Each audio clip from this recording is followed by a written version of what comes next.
Oración, meditación, fe y devoción. Todo en un solo lugar. Sintonizas Arcángel Cor.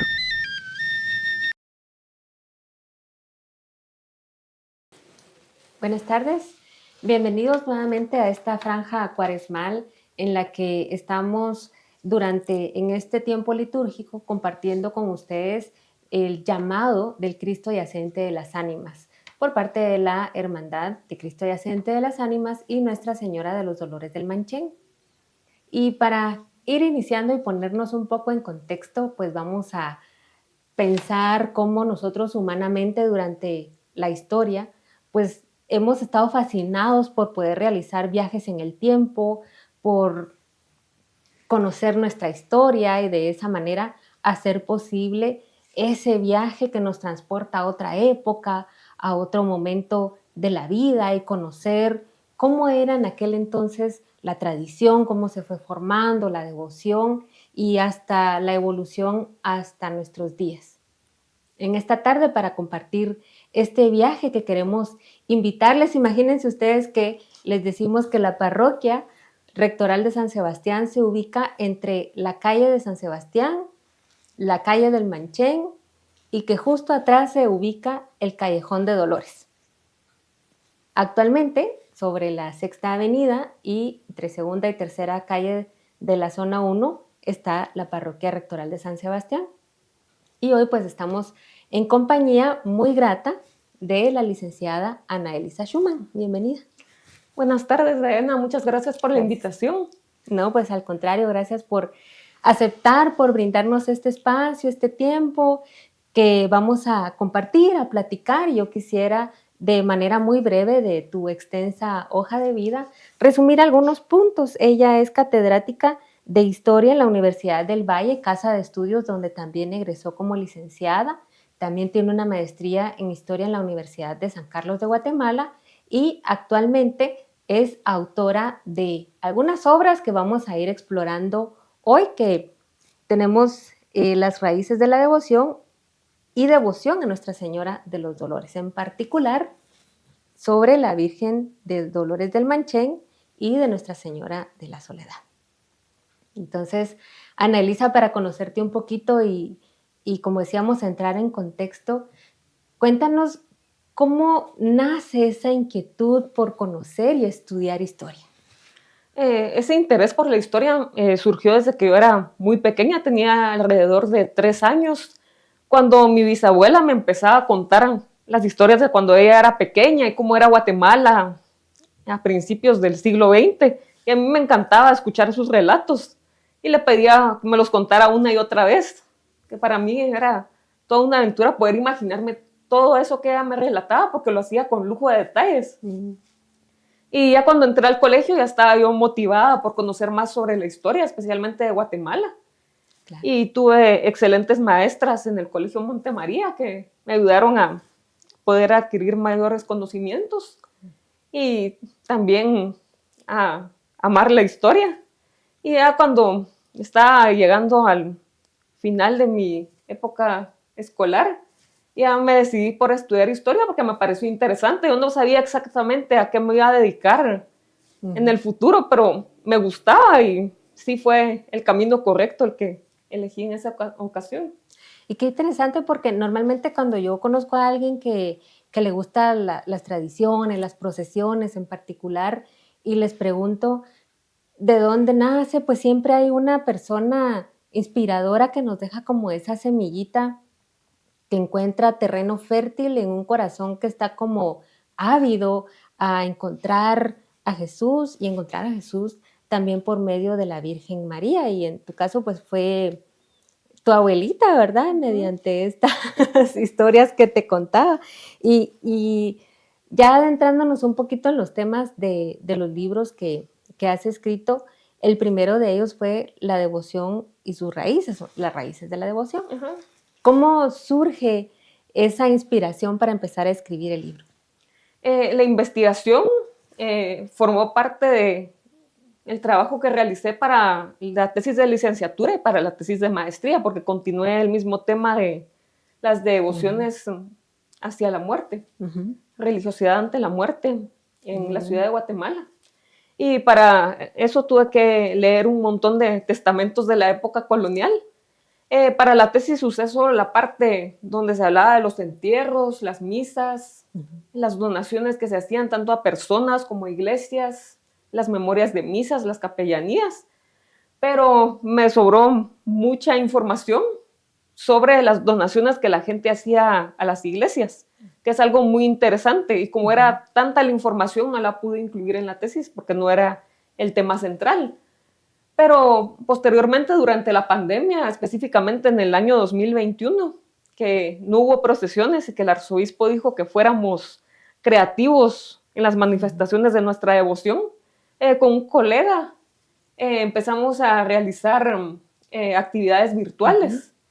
Y él me sugirió que presentara algo sobre mi investigación. Yo le dije, sí, tengo algo de información. Y me puse a revisar y era muchísimo, solo de Cuaresma y Semana Santa. Era algo bastante. Sí, era. Y sí, al final presenté algo muy extenso, pero también había otras devociones, como la Virgen del Rosario, la Inmaculada Concepción, San José, la Navidad, muchas otras.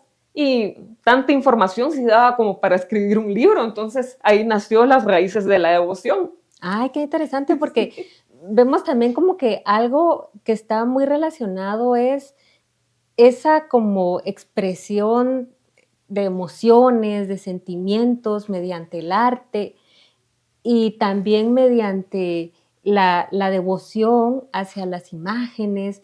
Me llamaba la atención ver que hay en esa época precisamente colonial como muchas familias que mandaban a hacer las imágenes y con el tiempo las donaban o se iban trasladando a distintos lugares. Y si nos puedes ampliar un poquito al respecto de esto, ¿cómo es esa vinculación arte-devoción? Esa vinculación es muy estrecha. Al principio, durante el siglo XVI, se puede ver que todas estas celebraciones estaban muy centradas en la Santa Misa. La gente hacía donaciones de candelas, del dinero para comprar las hostias y el vino que se iba a consumir. Pero conforme va avanzando el tiempo y ya empieza a entrar el periodo barroco, ya la gente empieza a donar dinero para adornar más los altares, para comprar más candelas, para pagar la música, para la misa, también para más adornos para el altar. Claro, sí, ahí había. También para pagarle al sacerdote que iba a pronunciar la homilía, que era algo muy importante en esa época, y también para la procesión, si es que había. Y era algo que la gente donaba y que la gente quería realizar para que la celebración eucarística tuviera mayor solemnidad. Claro. Entonces la relación entre la misa y las devociones era muy estrecha. Ahora tal vez ya no sea tanto, pero en ese tiempo sí era lo central y sería algo bonito que se ha ido recuperando recientemente. Claro, sí. Y que debería de seguir creciendo. Por supuesto, porque estamos llamados precisamente en esta época de Cuaresma a dar ese paso que nos lleva un poquito más allá, ¿verdad? De la devoción, de la tradición, hacia una conversión que nos acerque más a Jesús, a la Virgen, a su ejemplo, a seguirle. Y en ese sentido, Ana Elisa, que nos cuentes un poquito cuál ha sido como esta inspiración que has sentido o tu relación muy particular con la Virgen Santísima y el llamado que sentiste a escribir sobre ella. La devoción a la Virgen María la he tenido desde que era pequeña. Yo crecí acá en el centro histórico, en el barrio de Belén, cerca de Santo Domingo. Entonces mi mamá nos llevaba a mi hermana y a mí a visitar a la Virgen del Rosario en el mes de octubre porque nos quedaba cerca de la casa. Entonces de lunes a viernes siempre íbamos y nos encantaba subir a verla de cerca. Y también a rezarle al Santísimo. Sí, es una devoción que desde pequeña he tenido y que claro, he ido cultivando a lo largo del tiempo. Por supuesto. Y lo que me inspiró a hacer estas investigaciones y a escribir los libros fue profundizar en cómo fue que surgió todo esto y cómo fue cambiando a lo largo del tiempo. Y también la idea de publicar los libros fue para que la gente conozca más sobre la historia de su país, el origen de las tradiciones y devociones que se tienen actualmente. Porque la gente quiere conocer sobre la historia, pero lastimosamente la mayoría de las investigaciones se quedan en el ámbito académico y científico y no llegan al público. Entonces, lo que yo quería lograr al publicar estos libros era que esta información llegara al público en general y que la gente tenga acceso a la lectura de los resultados de esta investigación y que les pueda servir para aumentar su acervo cultural y también para acrecentar su devoción. Por supuesto, porque pues es acercar un poquito toda la historia, como decíamos, ese viaje en el tiempo, conocer cómo eran antes estas tradiciones, toda esta costumbre de ir pasando hacia ponerle más adornos, ahora la música, ahora esto, a toda la ceremonia, lo que encierra y el significado que nosotros actualmente podemos darle. De esa cuenta me surge otra inquietud que quisiera que nos compartieras de tu investigación, de los hallazgos que tuviste en el proceso. ¿Cuál sería la evolución, digamos, de cómo se fue dando este nacimiento o surgimiento de ir formando grupos que ya se fueron conformando como cofradías, asociaciones, hermandades, para ir rindiendo como devoción en particular a cierta imagen en cada sector, ¿verdad? Y cómo esto ha ido evolucionando a como actualmente lo conocemos. Las cofradías y hermandades surgieron casi que desde los inicios de la época colonial, ya en la década de 1530 ya podemos encontrar las primeras, que fueron la de la Inmaculada Concepción de San Francisco y la Cofradía de la Santa Veracruz de la misma iglesia, que son las más antiguas que existen. Posteriormente la de Nuestra Señora del Rosario de Españoles de Santo Domingo, y después surgieron otras. Pero sí fue algo muy importante, no se centraban solo en sacar la procesión y en adornar el altar y todo eso, sino que también eran organizaciones para ayudarse mutuamente y prestar algún servicio a la comunidad. Sí. Sí, hay una diferencia entre cofradía y hermandad en la época colonial, principalmente en los siglos XVI y XVII, que la cofradía era específica para cierto grupo social, étnico y económico. Por ejemplo, de españoles, gente de la clase alta. Y también había otras grandes indígenas, como por ejemplo la de Jesús de Candelaria. Y también había cofradías de morenos, que eran personas de ascendencia africana, como una cofradía que existió en Nuestra Señora del Rosario, también en Santo Domingo, que era de morenos. Y también existían las hermandades, que eran también instituciones principalmente de laicos y de algunos sacerdotes diocesanos, que se organizaban, pero eran más abiertas, admitían hombres y mujeres de diferentes clases y estratos sociales, de diferentes grupos raciales y étnicos.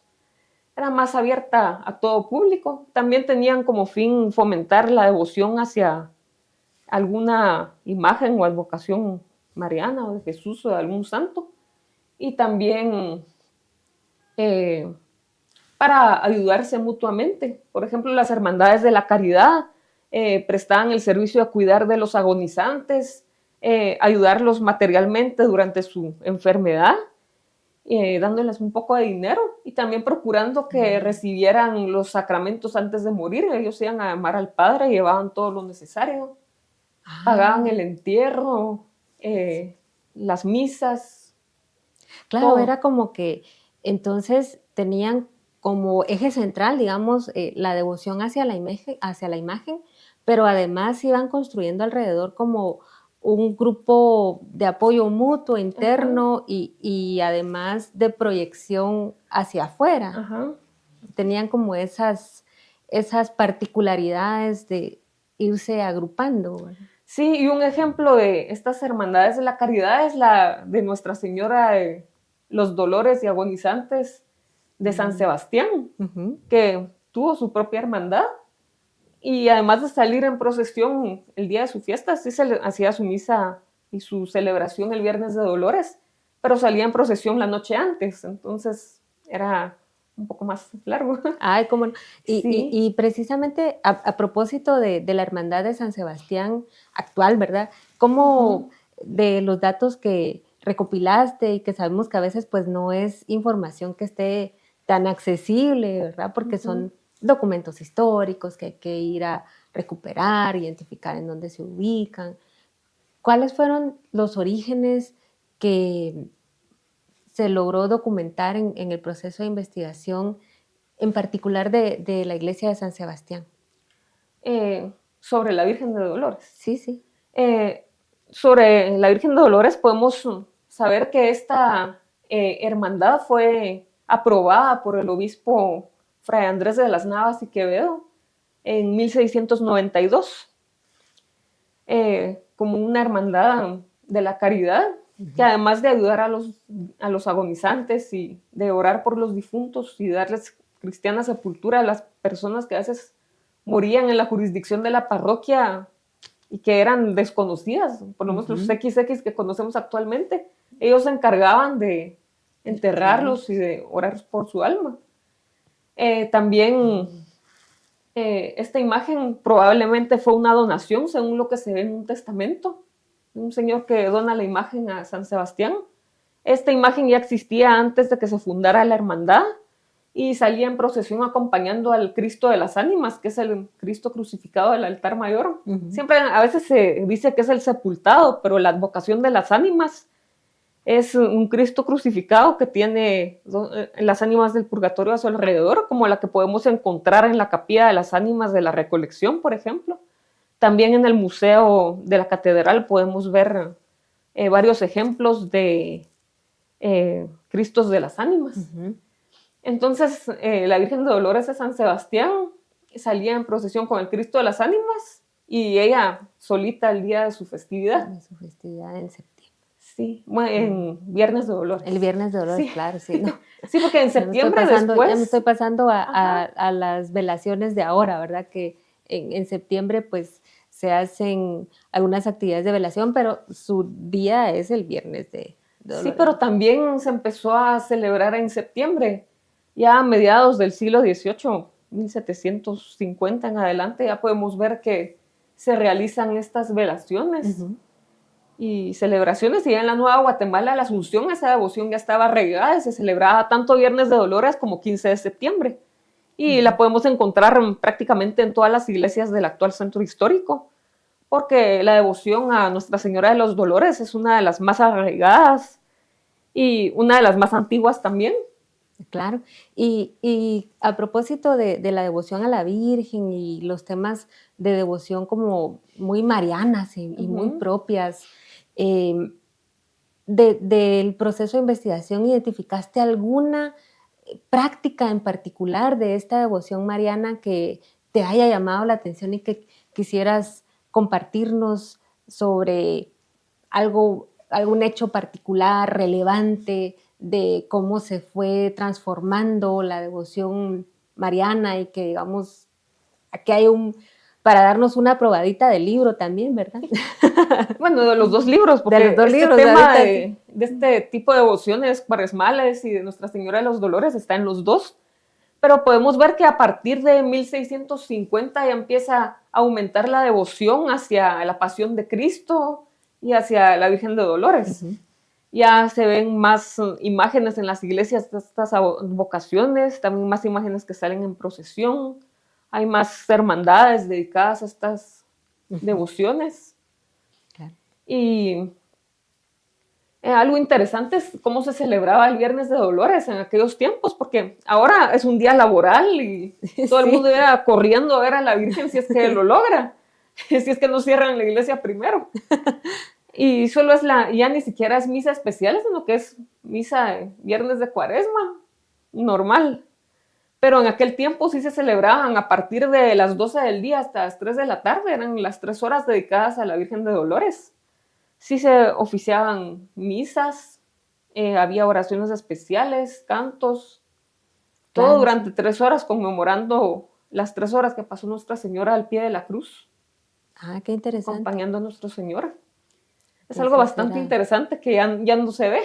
Sí, puedes estar las 3 horas en Ajá, esa compañía, ¿verdad? Y que, ajá. bueno, desde ya invitados también para que el Viernes de Dolores nos vayan a acompañar a la Parroquia Rectoral de San Sebastián y acompañar a nuestra Madre Santísima en esa rememoración de ese momento tan importante y de tanto significado para nosotros los devotos, y que aprovecho a hacer un paréntesis para los devotos que estén sintiendo en este momento ese llamado para acercarse y hacer propicia la época para participar en el cortejo procesional de este cuarto domingo de Cuaresma, que se va a realizar en la parroquia, con egreso a las 6 de la tarde y el ingreso aproximadamente a las 9 de la noche, con la imagen de Jesús Nazareno del Dulce Nombre. Este sábado habrá venta de turnos desde las 9, desde la tarde, y el domingo desde las 9 de la mañana se estará también habilitando la venta de turnos hasta agotar existencias. Ojalá que nos puedan acompañar y participar en este cortejo de cuarto domingo, donde además de repente se llegan primero a la misa, alimentan el alma con la palabra de Dios, con la Sagrada Eucaristía, luego salen, compran su turno y se quedan alimentando el cuerpo, degustando ahí algún platillo típico de la época, y, ¿por qué no?, pues participando de las diversas actividades que se tienen organizadas a propósito de este cortejo procesional que se va a realizar, reiteramos, el cuarto domingo, el 10 de marzo, a partir de las 6 de la tarde, y los turnos estarán disponibles. También les invitamos a seguir las publicaciones en redes para estar más actualizados sobre los horarios que vamos a tener. Y luego de este paréntesis, entonces, pues Annalisa, yo me imagino que muchos devotos, muchas personas que nos estarán viendo, estarán pensando qué interesante tener un libro. Tal vez tienen alguna experiencia, alguna vivencia, un milagro que han pensado: yo puedo transformar esto, o lo puedo compartir con otras personas. ¿Cómo se da ese proceso, esa epifanía en la que dices: bueno, hoy me siento y empiezo a escribir? ¿Cómo surge, cómo nace? Como ya había dicho anteriormente, en la Cuaresma de 2021, Ujú. ya fue sentarme a sacar las fichas de archivo, empezar a leer, a ver qué hay. Y me junté con un montón de información y empezar a clasificarla fue bastante difícil porque es mucha información. Y también empezar a ver ya la evolución desde 1537, que fue el primer testamento que leí, hasta poco antes de la independencia. Sí, es bastante el periodo, ¿verdad? Sí, ya se Importante. empieza a ver cómo va evolucionando la devoción, cómo van creciendo las devociones hacia la Pasión de Cristo y la Santísima Virgen de Dolores. También al ver que ya en la Nueva Guatemala, la Asunción, ya estaban estas devociones y tradiciones muy arraigadas. En los testamentos no solo se menciona cómo se celebraban estas festividades en las iglesias, sino que también mucha gente expresa cómo las conmemoraba en su casa y que quieren que su familia las continúe. Y es algo muy bonito porque se puede ver toda la evolución completa desde, desde el principio hasta ya casi finales de la época colonial. Ah, ya. Se puede ver el arraigo que había, no solo a nivel comunitario, sino que también a nivel privado y familiar. Sí, ¿verdad? Porque es el escenario donde se van creando esa transmisión de generación en generación Ujú. de precisamente las tradiciones, la cultura. eh, Vamos los viernes a el Vía Crucis y este tipo de situaciones que nacen en el seno de una familia. Y cuéntanos de este proceso, ¿cuál ha sido el significado y en la vida cotidiana de las personas que hayas encontrado que tiene esta devoción principalmente hacia la Virgen en sus advocaciones de dolores y de soledad? ¿Cómo se da esa conexión que nos hace ser tan devotos de las dos imágenes? Como nos decías, pues son de las que tienen, entre el particular de la idiosincrasia guatemalteca, muchos devotos. ¿Cuál sería como ese impacto que tiene en la cotidianidad, en la vida espiritual de las personas, la devoción a estas dos advocaciones de la Virgen Santísima? La devoción hacia Nuestra Señora de los Dolores y las advocaciones de la Pasión de Cristo son muy importantes en Guatemala. Podemos ver que en nuestros países vecinos tal vez no sean tan importantes, a pesar de que hay ciertas, similitudes, ¿verdad? Similitudes, sí. Todos estos países fueron colonizados por España, entonces hay similitudes, son países católicos también, pero no están tan arraigadas como aquí. En cambio, aquí es por toda esta historia que llevamos y también porque la gente lo ha logrado interiorizar. Aquí la gente, si tiene algún problema o alguna crisis o dificultad, no se rinde fácilmente, sino que reconoce que el dolor es parte de la vida y puede seguir adelante de la mano de Dios. Sabe que si está cerca de Él y si le ofrece sus dolores, puede sufrir no en vano, sino que unirlas a los dolores de Jesús en su pasión. También puede ayudar a las ánimas del purgatorio. Sí. Entonces, sí. El sufrimiento tiene un significado y si lo conocemos como parte del plan de Dios para nosotros, sabemos que algo que puede ser malo, que puede ser triste, puede salir algo bueno. Entonces, podemos ver que el guatemalteco es muy resiliente. Sí, total. Que toda esta fe que tiene nos hace salir adelante. Lo podemos ver en la pandemia reciente. Sí. Que mucha gente se quedó sin trabajo, pero también fue la oportunidad para poner su propia empresa. Para emprender. Para crear nuevas fuentes de trabajo, así como servicios de mensajería y cosas así. Abrir tiendas en línea. No tener que alquilar local, sino que venden sus productos, los tienen en su casa y los comercializan a domicilio. Sí, total. Entonces se ve que todo esto sí es realmente parte de la vida de los guatemaltecos. Claro, sí. Sí se ha logrado interiorizar a lo largo de la historia. Pues qué bonito mensaje, ¿verdad? Encontrar en esas áreas de dolor, en esos momentos en los que nos podemos sentir vulnerables y débiles, el propósito y el acercamiento hacia Jesús y a nuestra Madre Santísima. Y previo a hacer una pequeña pausa, pues compartirles por acá de los libros de la licenciada. Muchas gracias. Sí. Este es Las raíces de la devoción. Yo voy a presumir que mi libro de la devoción a Nuestra Señora de los Dolores del Manchén ya está autografiado. Y que dónde podemos encontrarlos si tenemos interés en profundizar más en esta lectura, que es muy amigable y que nos acerca más a conocer esa historia. Sí, son libros fáciles de leer para que cualquier persona pueda acercarse a estos temas, tanto si son historiadores como si no lo son. Tienen un vocabulario muy sencillo para que todos lo entiendan. También tiene fotografías y para que la autora. Sí, bueno, la mayoría sí, para que puedan ir relacionando la información con las imágenes y sean todavía más agradable de leer. Pueden encontrar estos libros en Librería Loyola, que tiene servicio a domicilio también, si no pueden llegar a la librería. Están también en la librería Sofos, también tienen servicio a domicilio en todo el país. En la librería El Sombrero Rojo, que es librería virtual, se pueden realizar los pedidos por Facebook o por Instagram en la página de la librería. También están en la oficina de la Parroquia del Sagrario, en el antiguo Colegio de Infantes. También están en la librería La Jirafa, en el primer nivel de Unicentro. En la antigua Guatemala también lo podemos encontrar. Está en Antigua Books, en librería El Tuerto y librería Gascón.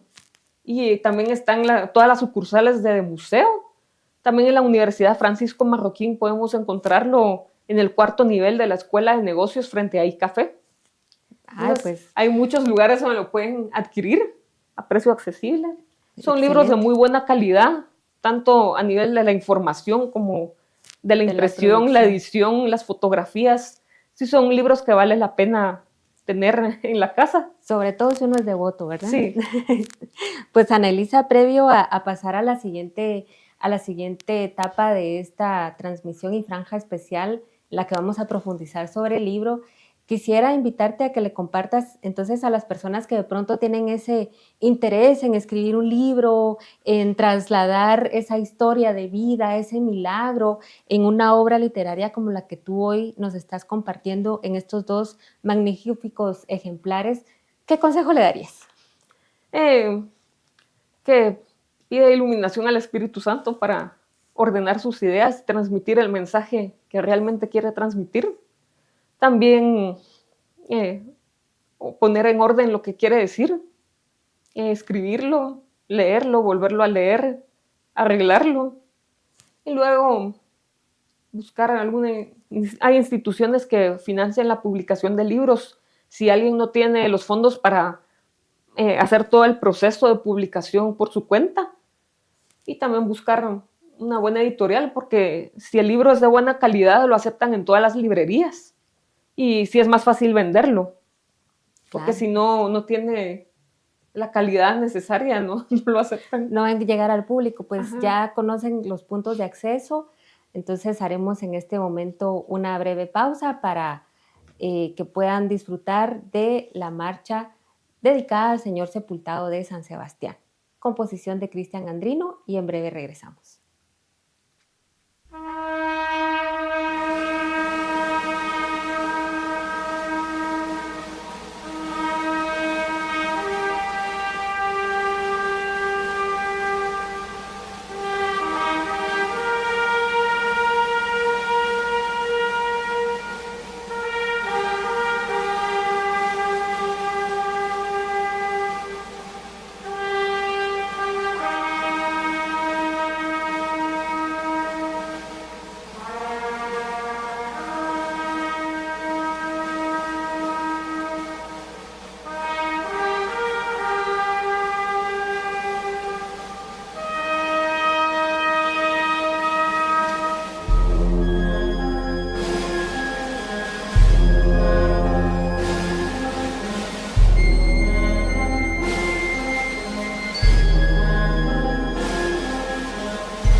Buenas tardes, bienvenidos nuevamente a la franja cuaresmal, el llamado de Cristo Yacente de las Ánimas, que compartimos de la Hermandad de San Sebastián y que en esta tarde tenemos el gusto de platicar con la licenciada Ana Elisa Schumann, quien nos está compartiendo sobre los hallazgos contenidos en sus obras literarias sobre las raíces de la devoción y la más reciente, que es Devoción a Nuestra Señora de los Dolores en la parroquia de San Sebastián, en particular 2 imágenes que han encontrado en la parroquia su hogar, la Virgen de Dolores de Manchén y la Virgen de Soledad. Ana Elisa, de tu investigación, ¿qué te llevó precisamente a encontrar en estas 2 imágenes el camino a seguir para esta obra que hoy nos tiene por acá reunidas? Los primeros datos que encontré sobre estas imágenes fueron en testamentos coloniales, a partir, ya en los años de 1700, 1710 ya se mencionan estas 2 imágenes. Y se veía que la gente las tenía mucha devoción porque hacían donaciones para ellas. Y también hubo varias personas que pertenecieron a la hermandad de la Virgen de Dolores de San Sebastián, que también era una hermandad de, como ya les había comentado, de difuntos y agonizantes, Sí. que fue bastante importante en el barrio de San Sebastián. También la gente les donaba varias cosas. Mucha gente pedía ser sepultada en la bóveda de su capilla, porque pertenecían a la hermandad específicamente. Y también más adelante van surgiendo más cosas. Luego de que, creo que fue en el 2022, que el párroco decidió sacar el Viernes Santo a la Virgen de la Soledad de San Sebastián y no la de la Manchén, que hubo un gran problema. Ahí fue que mi colega historiador Ricardo Cordomo fue quien me dijo, tú tenés información, podrías presentarles algo a los miembros de la hermandad. Entonces sí organizamos una videoconferencia para ustedes y ahí les expliqué un poco de lo que tenía, pero antes de realizarla quise profundizar un poco más. Claro. Y pedí una cita en el Archivo Histórico Arquidiocesano. Ahí sí es un poquito difícil conseguir una cita porque el espacio para los lectores es muy pequeño. Entonces hice la solicitud e inmediatamente me dieron fecha, entonces fue como que un milagro. Claro, ¿no? Y me imagino que parte del proceso de investigación pues siempre se encuentran retos, pues el camino no es tan fácil. Nos contabas que algunas cuestiones datan en los testamentos de alguien porque se acostumbraba que las imágenes estaban en propiedad de alguna persona, en su casa, entonces no estaba documentado en un inventario y eso supongo que trae también pues sus propios desafíos para el proceso de la investigación. Sí, porque también para completar la investigación quise indagar un poco acerca de la Hermandad del Cristo de las Ánimas, pero no hay nada en el archivo y es porque la mayoría de las cosas la gente de esa hermandad las mandaba a hacer y las guardaba en su casa. Entonces, en uno de esos testamentos es que aparece que se dona una imagen de Nuestra Señora de la Soledad a la parroquia de San Sebastián, que era la que salía con el Cristo de las Ánimas. ¿Y esta imagen más o menos de qué años sería digamos, si podemos remontarnos a qué época habrá sido más o menos elaborada? Bueno, la donación se hizo después de 1700, entre 1700 y 1710. Entonces, y en los años de 1650 al 60 no se menciona, entonces como que en ese lapso de tiempo debió haber sido. Pero no lo sabemos exactamente. Igual la Virgen del Manchén es también más o menos de esa época. No se mencionaba en 1650, en 1660. Fue hasta 1700 y 1710 que ya se empiezan a ver donaciones y que la gente le tiene mucha devoción y que ya está construida su ermita. Entonces es algo bastante interesante porque nos ayuda a fechar aproximadamente a ciertas imágenes y también conocer un poco de cómo eran las cofradías y hermandades de ese tiempo, que no son como las de ahora. Cada una tenía sus particularidades y esta del Cristo de las Ánimas la tenía que la propia gente guardaba todos los enseres. Y así siguió siendo después del traslado de la capital a la Nueva Guatemala, a la Asunción, que vemos en un testamento que había un matrimonio que tenía todos los enseres de la procesión en su casa. Incluso imágenes, ¿verdad? También tenían algunas imágenes en algunas casas que acompañaban el cortejo, como la imagen de San Juan. Sí, que fue donada junto con la de la Virgen de la Soledad, pero creo que no es la que sacan en procesión actualmente. No sé qué habrá pasado con esa imagen. Claro, como en esos procesos de falta de documentación, de pronto, de traslado de una familia a la otra, pues pudo haberse dado todas esas situaciones en las que pues se va perdiendo el hilo, ¿verdad? Aunque no era frecuente que la gente guardara imágenes de tamaño natural en su casa. La mayoría de imágenes eran imágenes domésticas, es decir, imágenes pequeñas que se pueden colocar en una mesa para ser veneradas en una casa. Y también muchas de esas fueron donadas. Cuando vayan a las iglesias del centro el Viernes Santo, a la adoración de la cruz, podrán ver muchos crucifijos coloniales que fueron donaciones. También para la Navidad, cuando se da a besar al niño Dios, también suelen ser imágenes bastante antiguas, que también mucha gente donaba imágenes del niño Dios a las iglesias. Claro, y es por eso que hay como que tantas y tan bonitas. Sí, por supuesto, y que datan, no sabemos con exactitud de qué fechas, pero que sí tenemos la certeza por la documentación histórica que nos platicabas, que deben ser antiquísimas y de mucha devoción por arraigo, ¿verdad? Que se va dando en cada lugar.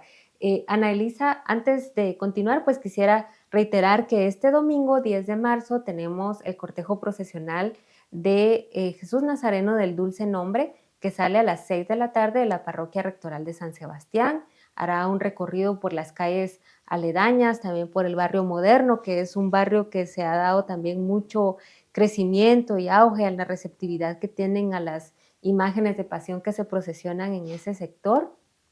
Y pues luego estará haciendo su retorno aproximadamente a las 9 de la noche. Quienes gusten acompañarnos están invitados para que este sábado por la tarde y el domingo a partir de las 9 de la mañana puedan acercarse a adquirir sus turnos y acompañar este bonito cortejo que es propicio de nuestra época cuaresmal, que ya increíblemente vamos a la mitad del camino y que para ir conociendo un poquito más, decíamos, de la obra Ana Elisa, si tú quisieras transmitir el mensaje que quieres llevar, nos decías cuando alguien escribe, pues que vaya aclarando el mensaje que quiere transmitir. ¿Cuál es el mensaje grande, digamos, que podemos encontrar al leer estas obras? En particular la de la devoción a nuestras imágenes de la Señora de Dolores y de la Soledad. El mensaje que encontramos. El mensaje que tú encuentras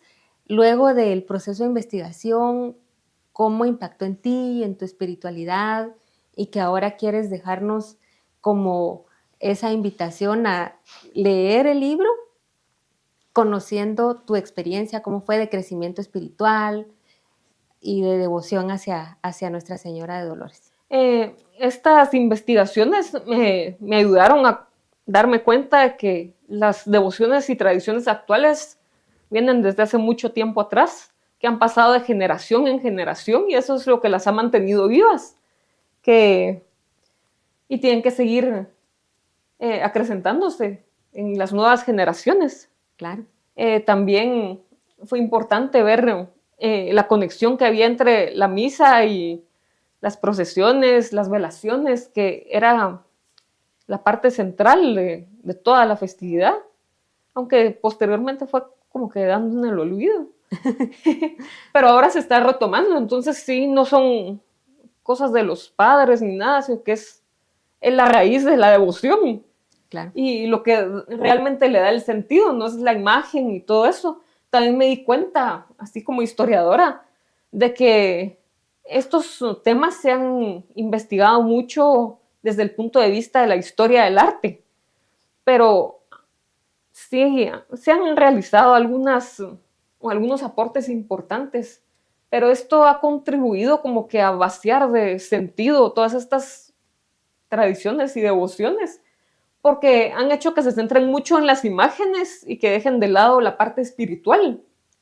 Y esto se debe a los métodos marxistas que se han utilizado y que ha sido algo que, según lo veo, le ha hecho mucho daño no solo a la religiosidad popular de nuestra época, sino que también al ejercicio de la historia. Se ha dejado de lado lo más importante, que es toda la gente que fue devota y que mantuvo firme su fe y la transmitió a las siguientes generaciones. Y estas la continuaron. Y gracias a ellos es que estas devociones siguen vivas, que llegaron hasta nosotros y que nosotros somos los encargados de seguirlas practicando y de transmitirlas a la siguiente generación. Gracias, pues entonces vamos cerrando con esta reflexión tan bonita de no quedarnos como hemos compartido con la devoción, con la tradición, sino dar el paso hacia la conversión. De esa manera, Ana Elisa, muchísimas gracias por acompañarnos esta tarde. El tiempo se nos hizo corto, queremos profundizar. La invitación está para que puedan dirigirse a los distintos puntos a adquirir los libros. Por supuesto, dirigirse a la parroquia de San Sebastián, donde les esperamos este 10 de marzo, cuarto domingo de Cuaresma, en el cortejo procesional de Jesús Nazareno del Dulce Nombre. Y también invitados a la próxima semana, seguirnos acompañando en esta franja, El llamado del Cristo yacente de las ánimas. Gracias, Ana Elisa. Excelente tarde. Gracias por la invitación y gracias por su audiencia. Y ahí dennos like, ¿verdad? En las redes. Sí. Gracias, Arcángel Corp, por hacer posible Compartan esta video. Transmisión. Gracias. Está sintonizando Arcángel Corp. Enseguida regresamos.